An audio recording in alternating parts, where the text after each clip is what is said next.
Jamal, how do you get them? You can shoot messages out. That if there's a brand you like, I did one with Popeyes last week. I just DM'd them. But sometimes it's nice to have a management because they'll have inbound deals. So they'll have a deal for, I don't know, like Marvel Rivals, and they'll be looking for someone in their talent pool to do the Marvel Rivals ad. And if you're a gamer, they're probably gonna reach out to you. For those who don't know, maybe you haven't done too many brand deals. On the bottom is a good, it's a good synopsis of like which brands have money. You gotta understand who has budget, who doesn't have budget. No point in negotiating with someone that doesn't have budget, bro. Genuinely. Bad rates, peripherals, bro. Mouses, keyboards, the niggas do not pay bread, bro. Non-profits, you're a good fucking guy, so you might do it anyway, but usually they do not have good rates. Mid rates, games, depends on the game. Sometimes if it's an Amazon game, higher rate. EA game might be a little low rate. Virgins, I really mean someone who's never done an ad with a content creator before.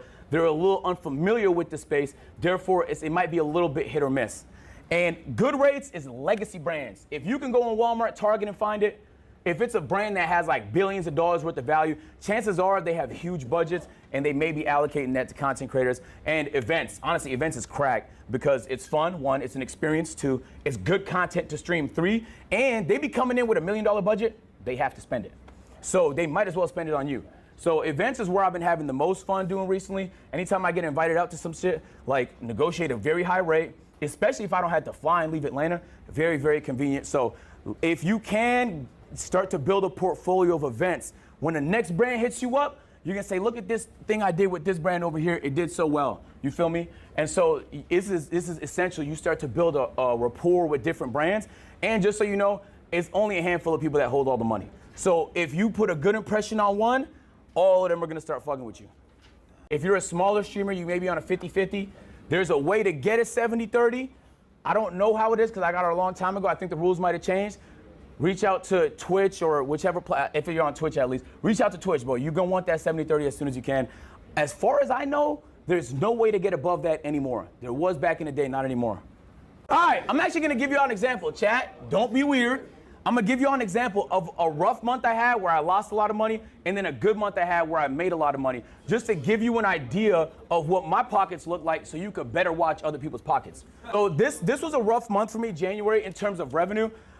Chat, you know this. We had the weight loss marathon this month. It was expensive, bro. The house rental alone was $80,000. It was another $80,000 on top of the rest of the expenses just for that marathon. I had to lose 25 pounds in 10 days. I gained all the weight back. But it was great content though. It was fantastic content and that's all that mattered. And there was the rest of the expenses during the month. The different segments that you do. Anytime you need to rent something, buy something, move something, transport something, flights you're booking for people, the team that you have, the payroll. It's a business, bro, so there's gonna be a lot of expenses and it tallied up to $350,000, my nigga. It's a lot, bro. What up, Tello? Was G League, was any of that a write-off?